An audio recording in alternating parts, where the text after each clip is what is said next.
Hey y'all, it's Dr. Know-It-All here.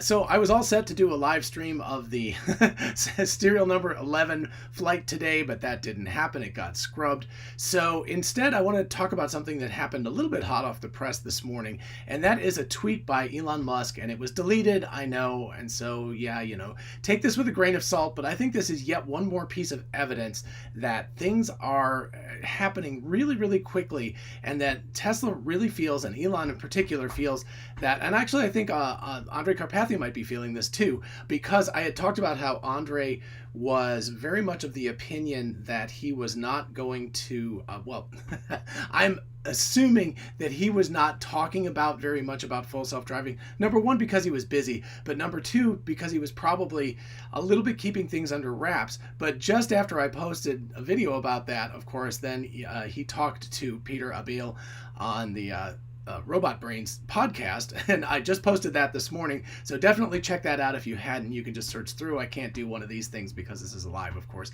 but anyway, just search. It's the last video that I produced. But anyway, I think it's really important to understand that between Andre talking and being pretty confident, and Elon Musk talking about version 9 of the software being a major change, and both of them talking about how this change is actually going to be a change that will be a step change to 4D, like full 4D neural network stack, taking away the C++ hard coding, etc.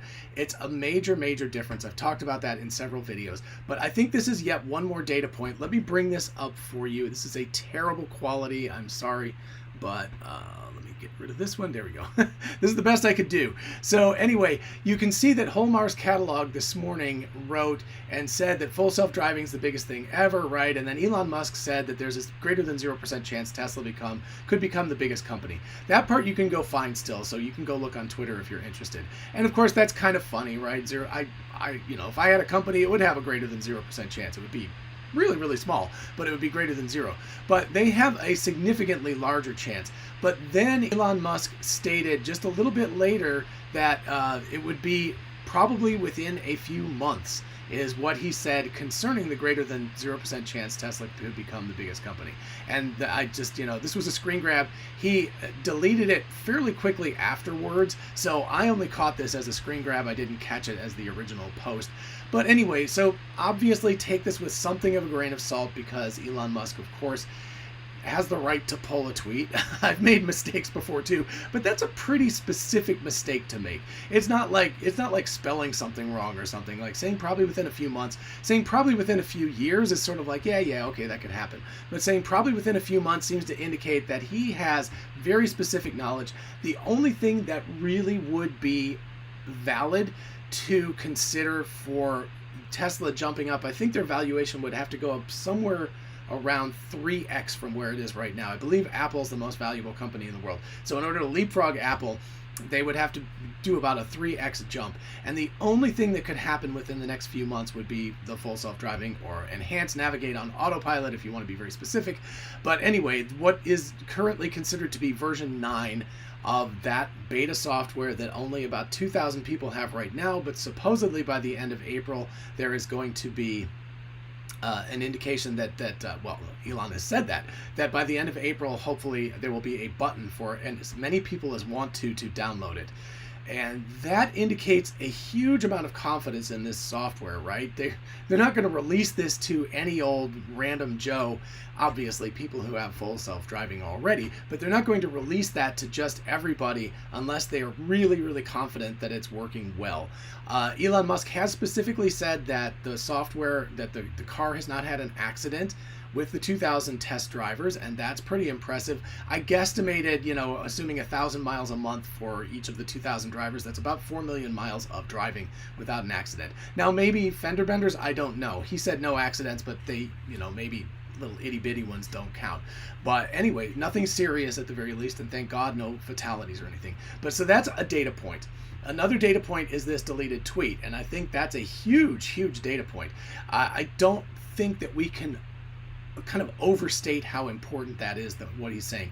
And I think the third data point that could, well, actually the third data point, sorry, there is another one, which is that there are rumors that the subscription service is coming in 6 weeks. And that seems to be right around the end of April, which is right around the time that button should exist. So those two things together are an interesting data point. And I think the subscription will allow more people to access the full self-driving rather than coming up with the $10,000 chunk of money immediately, that if it's $200 a month or whatever, you can try it out, right? You can pay for that for like 2 months or something, right? Maybe there's a contract, maybe there's no contract, or maybe you can just sign up per month, or maybe if you do it per year, you get some reduction in cost. But whatever the situation is, I think that button coming online at the same time as the subscription service coming online, soon after version 9 of the software comes online, all of these things are rolling together. The one other thing that I think would be a huge data point, and we'll have to keep an eye out, and I personally will take a guess that this will happen sometime around the end of April, when this thing goes full public. Around that same time that the subscription service is available, they're going to jack the price up again. So if you purchase a car, or if you purchase full self-driving, like full out, right? So not the subscription, but if you buy it, it's going to go from $10,000 or $14,000. Depends on how good they think this software is. But they are going to jump the price up again. Now they'll probably give people a couple of weeks to buy the cars. When's the end of the quarter? That's only in 5 days, so that won't take place at the end of the quarter. But anyway, so I think that will be the last data point that will be necessary for us to really get a sense, even without driving this software. Once we've driven the software, we'll probably delete a tweet about this is happening in just a couple of months, with the idea that they're going to start a subscription service, with this button becoming available for anyone who wants to download it. And if the price of the software goes up, if they say, hey, we're releasing, because I think that would be really funny, and that's exactly what Elon would want to do.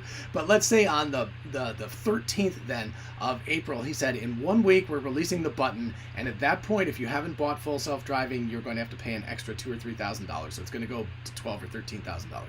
I think that all of that together would be a very, very strong indication that Tesla's got this thing licked. And holy crap, if that actually happens, even if regulators don't agree yet, if we have software that really can drive anyone like me back and forth to where I want to go without any interventions, I think it's a done deal. I mean, game over at that point, right? It's like, who else?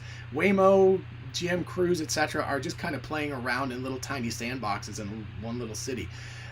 This would be gigantic. Even if it just does it for the United States and they have to roll it out for other countries later, I think this is just huge news.